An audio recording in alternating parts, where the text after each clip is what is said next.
Pixar's latest movie, Elio, is such a colossal flop that it's endangering their ability to make new IP films in the future.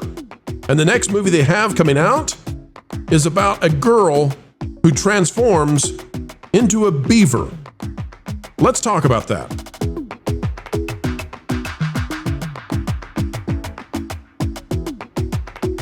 Hello, folks, and welcome back to the Pro Channel. It is a joy to have you joining us. And yes, the intro is just about as bizarre as it can be, and the beaver is real. Folks, click the like button. We'll tell you why fear is all they feel in the halls of Pixar today. All right, folks, take a look at this. It is out of Tornado.com. Pete Docter on Pixar's desire for original stories just as Elio bombs at the box office. Oh my! This came out on June 23rd, aka, real recently. Okay, and guess what? I'm here to tell you, I bet the story was intended originally to be a positive one. Get ready, we'll explain. It says, aside from the odd, and Mark Julian, the author, aside from the odd blockbuster here and there, movie theaters are generally not seeing the same number of people buying tickets as they did before the pandemic. It's within this challenging landscape that Pixar has released its latest original film, Elio, which has now infamously opened as the lowest grossing Pixar film of all time, despite glowing reviews. Prior to the film's release, Pixar Chief Creative Officer Peter Docter was a special guest at Fast Company's Most Innovative Company Summit, where he acknowledged the shift in the movie industry. Now, we got to set the table here, ladies and gentlemen. Pete Docter appears as a guest before the release. Now, what are you doing if you're appearing before a release? You're trying to hype up the release. And part of what you're hyping up the release for is because you want some credit as the money comes rolling through the door. So Pete Docter shows up for Fast Company's Most Innovative Company Summit, and Pixar clearly must be, absolutely has to be, one of the most innovative companies in the world. And here's what he says, okay? Now, this is being reframed in light of it bombing. But if you see this as it was originally intended, as hyping up the movie and hyping up Pixar, it makes much more sense. He says, the head of Pixar, it's a rough time. And all we can do is try to make movies that I think are led by us. We have to believe in them. He's not talking about a rough time at theaters. He's not talking about it's a rough time for movies. He's talking about it's a rough time in terms of the world, the conflicts, the geopolitics, all of that, okay? He later added, it takes as much work and effort to make something that doesn't make money as it does for something that does. And you can't really plan on this stuff. Sometimes you just hit the right little combination of things. Now, I'm here to tell you, the head of anything cannot say that, right? McDonald's, whoever's the CEO of McDonald's, can't come out and say, you make as much money on a failed burger as you do on a winning burger, and you can't plan on how it's going to work out. You just got to get the right little combinations. And the reason you can't say that is because it's your job to do better than that. Besides that, it's a lie. Tell me why. It takes as much money to make something that doesn't as it does. Well, let's see. Finding Nemo, $94 million budget.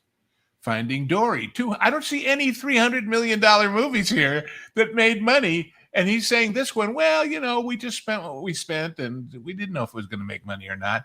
$300 million you spent? And They didn't give you a clue that it could not make money no matter if it was a huge hit. And that's just the production. That's not the marketing, which is amazing. Well, yeah. Right. Okay. So, if you cannot be better than a flip of a coin, you can't be in charge of things like Pixar. Surely. Now, I know, folks, having Kathleen Kennedy at the head of Lucasfilm is like having a penny with two tails on it, right? And you're trying to hit heads every single time. It's never going to work. Harvey Dent as the head of Pixar? Revealing that it takes Pixar about 5 years to release a film from concept to finished product. Pete Docter, the head of Pixar, told attendees that the studio has the difficult task of trying to predict what will be popular half a decade from now, an unpredictable task, given how quickly trends and cultural interests shift. He says we have to find out what people want before they know it. Because if we just gave them more of what they know, we'd be making Toy Story 27. Well, you're not far from that, because the future slate of Pixar is basically remakes. But I want to go to this, because this is what's so interesting to me. We're finding out, based on what he said, that Pixar does not have a 3-year gestation period for these movies. If you're wondering, why are Pixar's budgets insane? Why does it cost so much more to make a Pixar movie than these other movies, especially when the Pixar movies no longer look better. They're in development for 5 years. That is untenable if you cannot reach the level of perfection. That would be a reason for doing so. Lauren, Vash, hop in here. What do you think about this idea that they're making these things now for 5 years and they're admitting it and they don't realize what we do when we read this, that 5 years is simply, it's too gratuitous. Go ahead, Lauren. I don't know about gratuitous. I think these things do take a long time to produce. But what I take issue with is their line that we have to figure out what people want before they want it. No, you don't. There are some values that are universal that people want to go to. When you're going to a Pixar movie, you want something that's family friendly, that's going to touch you emotionally, that's going to have a good message and entertain you. That's the formula. It doesn't matter what the subject is about. That's malleable. You can change that up all you want. But if you mess with the formula of what makes people enjoy a Pixar movie, it's not a Pixar movie anymore, and it's no longer special. Exactly. And especially the part about we have to anticipate what people are going to want 5 years from now. Really? Well, that means, I guess, that since the average successful theme park attraction lasts for 20, 30 years, we have to anticipate not only what people will like in 6 years when we finish building it and it doesn't work, but another 25 years after that. I'm sorry, you're not in the fortune telling business. You're not in the futurist business. You're in the people pleasing business, and that's universal. Exactly. Whether it's now or 5 or 10 or 20 years from now. You only really need to predict the next 5 years or whatever if you're doing something topical, not timeless. You see, that's the thing. Timelessness, it lasts forever. It's always relevant. And no matter what culture or what time period things are released in, it should have that kind of timeless quality. And, well, that would bring forth a new amount of longevity. But I think this is particularly fascinating. A 5-year timeline. I don't think it's that bad because we understand, like, with the Pixar process, at least back in the day, you had the Pixar brain trust, and they would, like, really work and hone films and get them to a very nice edge before releasing them. And with that kind of honed process right there, that's what I think ensured that Pixar quality. But without people at various positions in order to be part of that honing process right there, that 5 years, maybe it is a little bit of gratuitousness. I remember reading an article a few years ago about Pixar and how maybe viable it is to maintain that Pixar kind of quality or development cycle. I just don't think they're in that position anymore. And when you see something like this, I believe the production on Elio started back in, I think, 2019. At least that's what we're getting from. Well, Vash, let me steal Mr. Ghost's statement and say it's worse than that. Let me jump ahead of you real quick because you were exactly right. Elio is worse than a 5-year development cycle. Pixar may have been selling us something that they may have been spinning this as something that is actually the grass is greener, the glass is half full, because I'm thinking that it's not 5 years, and I'm going to push back on you, Vash, gently, not really, but I think that based on what this says, this has been in development since 2018 at least. From the Boardwalk Times, and I don't remember if they're fans or not fans, but the Boardwalk Times says, the U.S. Department of Defense helped Pixar with Elio on the authenticity of the film's military aspects. Geez Louise, I'm sure they did it for free, too. If you want to know how this budget blew up, I'm sure that the Department of Defense, the DoD, said, oh, yeah, Disney, we'll just do it. Just come on in. Pixar first contacted the department in early 2019. Let me say it again. In early 2019, the studio went on tours of various Air Force bases. Now, what that means is that by early 2019, Pixar had to know basically what this movie was. And to me, the likelihood that they were working on the script then in 2018, super high. So what does that mean? This film was a 7-year, almost definitely 7-year journey to get here. And the results, I mean, they speak for themselves, right? This film. And there's one more aspect to that. If you are doing a mix of original and sequel, okay, in your production slate, and if you come up with a great original idea, or you think it is, and you say, well, it's going to take us 5 to 7 years to get this to the theaters, why? is part of it because you've got 6 different sequels in the middle of the pipeline that you don't want to put on hold while you do this? Because if that's the case, you can't tell me otherwise we'd be doing Toy Story number 27 or whatever. You're intentionally slowing the process because those people can only do so much at one time. You see what I'm saying? So if you haven't got the confidence in the new stuff enough to say, gee, this is so good, let's get this on a fast track, and maybe we'll have to delay those other things. But then somebody above you, somebody who watches every movie 5 to 6 times just to make sure it's wonderful, says, no, but those we've already got merch guarantees for, and those we've already got plans at some point to do a ride about, and so you can't stall those. You see, there's a conflict there that's inescapable. Absolutely. And we can't play it on here, but there's a 2023 version of the trailer going around right now comparing, I think, to people who have actually seen the film. Pro did a wonderful video about this. I watched it yesterday. I mean, it's alarming, and just the differences included in that film. How much the characters changed? Yes. Motivations change, the how the like factions are set aside also very much change. The relationships change to a substantial degree. Parents became uncles and aunts and all kinds of strange things. Reactions and so forth. The kid completely changed. The kid was a normal kid who didn't want to go to outer space and then tried to pretend that he was tough to get back home. The kid in the final film is somebody who's going through all kinds of trauma and has attachment disorders, and I mean, it's just, listen, totally different film, and he wants to go to outer space. So this thing was totally redone. Okay, you guys were talking about, though, this issue of Toy Story 27. Okay, let me show you what's really going on. Can I, Vash, permission to show what's really going on? Please. Okay, ladies and gentlemen, let's go to the upcoming Pixarometer. It's a brand new mechanism we've built. It's very handy dandy. And we're going to go to Slash Film. Whitney Seibold is the author here. Every upcoming Pixar movie you need to know about. I want to scroll down just quickly, okay? This was before Elio, so Elio was something you were supposed to know about. It's now, it opened to 21 million, okay? The worst ever. All right, if we scroll down, here's what Pixar has coming out next. So if you thought that Pixar was going to get some reprieve, if you thought that, oh boy, they got Toy Story coming out, so it's going to prove that, with beyond a shadow of doubt, they've still got the magic.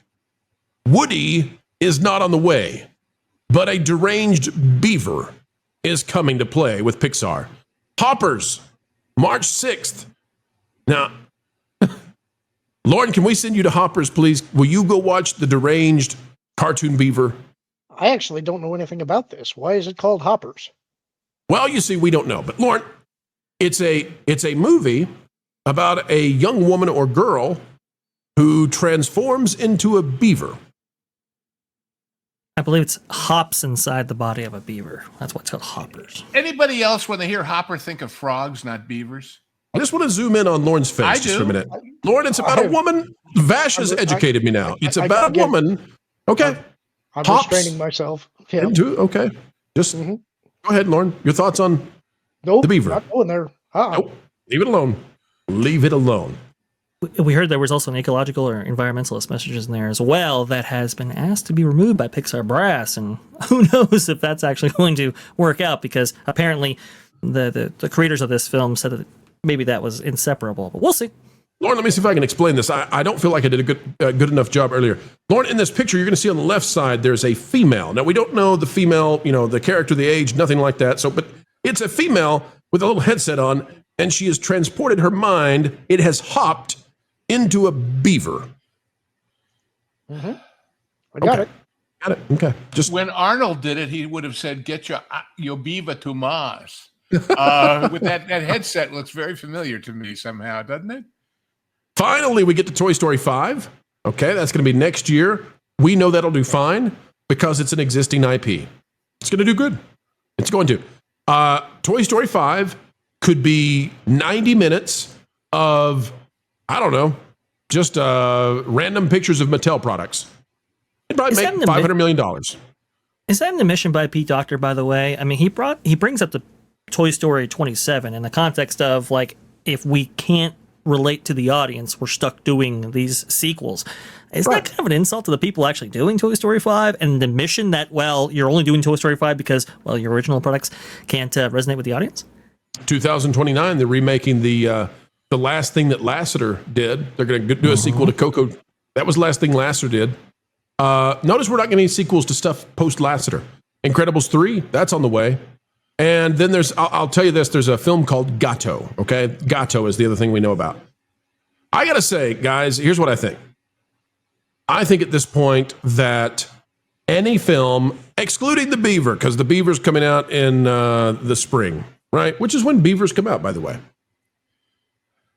Anyway, so excluding The Beaver, I say any Pixar film that's based on original IP, that's not a sequel, is now in danger.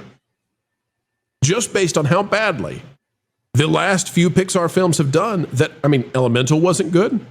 It didn't do well. They try to say it did well. It didn't. Elio isn't doing well.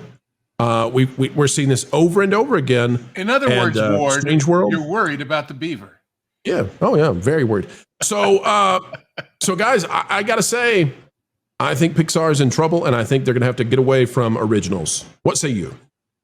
The last original that did any business was Coco, right? And again, that was John Lasseter's last product. Without John, they just haven't been able to really have an original film really resonate with the audience in a big, big way. I understand, these films, they didn't have the cultural relevance because they were sent directly to Disney Plus. Yeah, but nobody really talks about those Disney Plus films, even for the people who actually did see them. I know you got the Turner Red fans and some of those, but just in terms of really sweeping people off their feet, they just come up slightly short. So the mix has changed. And I want to go ahead and share this this admission, by the way, by Bob Iger, because Bob Iger apparently... You got an admission? What do you got over the Vash? What are they charging for a Bob Iger admission these days? I bet $10 more than last week. All right, let's see what he's got, folks. Is there a Bob admission fast pass? I want to know. How much does that cost? Yeah, lightning lane to mediocrity. Here we go. Yeah. Did the loss of Lasseter, was it a blow to the company over time? Look, there's a lot of talent at Pixar. There has been turnover as well, not just John, but there's been other turnover too, and that may have had some impact. There you go. When did this come out, Vash? When did this one come out? I believe 2 years ago, roughly. Hasn't gone real well in the last 2 years, right? Indeed. Bob doesn't look happy when he's asked that question. No, but it's an admission that without John, without the mix that created one of the most, prolific times in animation cinema history, it really can't produce. And can it, does that justify having these 5-year development cycles and the money that's actually poured into it and actually having Pixar being its own animation studio? Maybe Bob is quickly coming to that conclusion. What he's failed to realize is that when he bought Pixar, it wasn't about buying a building or even a library of IP. It was about the people.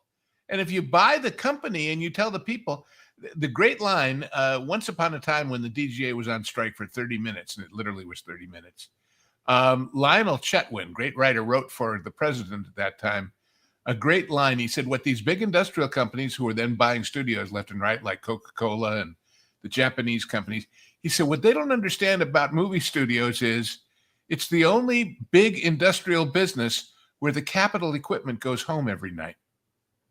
Okay? You're buying the people. And if the first thing you do is say, well, we don't need the people, we've got the characters and the building, and oops. Not enough. That's right. Well, Pixar is saying oops a lot, and I got a feeling that the Disney bigwigs over at Burbank, they're going to be stepping into Pixar and saying, okay, so about this movie about the beaver. Okay, so about the movie that's the spinoff of the Luca about the cat. Maybe we're going to have a second go at that. And maybe we're not going to make 2 movies for the price of 1. Elio has put the fork in a lot of the future stuff at Pixar. Are they done? Maybe not.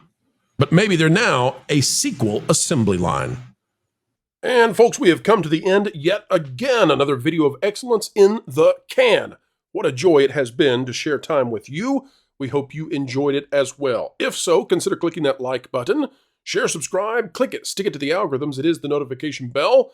And as always, drop a comment down below. A mind is a terrible thing to waste, so waste not yours. Join a community dialogue today, just on down below. Folks, we are going to say farewell for now, but we will see you back. 4 is more, and that's how many videos we put out every single day here on the Pro Channel. Hope you enjoy them all. Until the next time, keep learning, keep growing, and as always, keep having fun. Jump into the water! Why listen to music made by people and companies who really don't like you? Check out Vacation Radio today and prepare for all new content made by the people behind the WDW Pro Channel. It's the place you need for all the music. That should be fun. Want it all, so I give them cannonball. Yeah! Hundreds of songs, every genre you can imagine. Listen live on YouTube and enjoy a set list that's always sunny. It's Vacation Radio.